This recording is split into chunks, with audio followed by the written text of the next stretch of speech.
fish by its ability to climb a tree, it will live its whole life believing that it is stupid.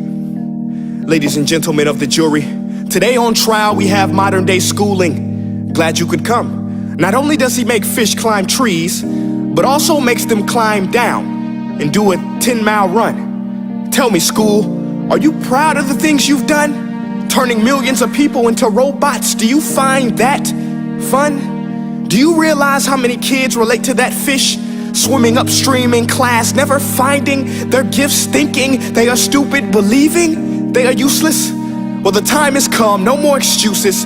I call school to the stand and accuse him of killing creativity, individuality, and being intellectually abusive. He's an ancient institution that has outlived his usage.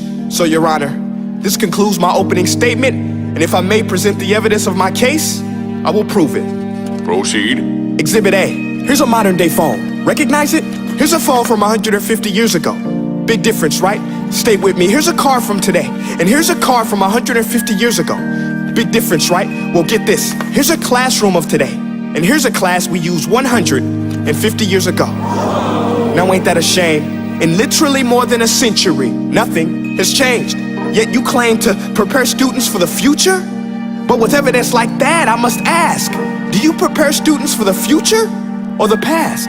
I did a background check on you and let the record show that you were made to train people to work in factories, which explains why you put students in straight rows, nice and neat, tell them sit still, raise your hand if you want to speak, give them a short break to eat, and for 8 hours a day tell them what to think. Oh, and make them compete to get an A letter which determines product quality, hence grade A of meat.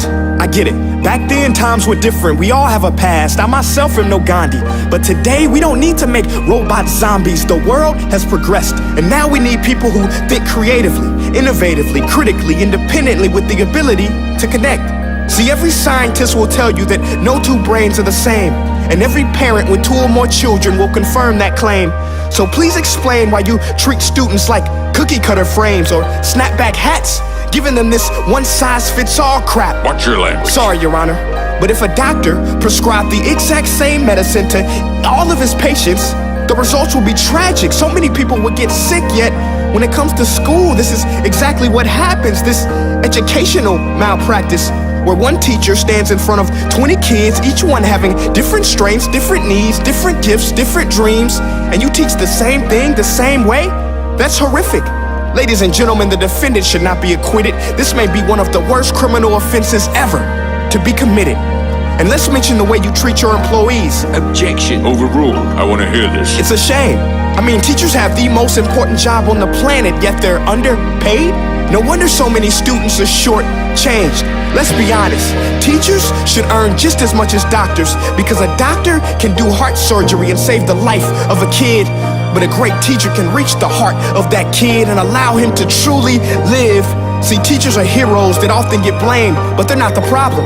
They work in a system without many options or rights. Curriculums are created by policymakers, most of which have never taught a day in their life. Just obsessed with standardized tests. They think bubbling in a multiple choice question will determine success. That's outlandish. In fact, these tests are too crude to be used and should be abandoned, but don't take my word for it. Take Frederick J. Kelly, the man who invented standardized testing, who said, and I quote, "These tests are too crude to be used and should be abandoned." Ladies and gentlemen of the jury, if we continue down this road, the results will be lethal.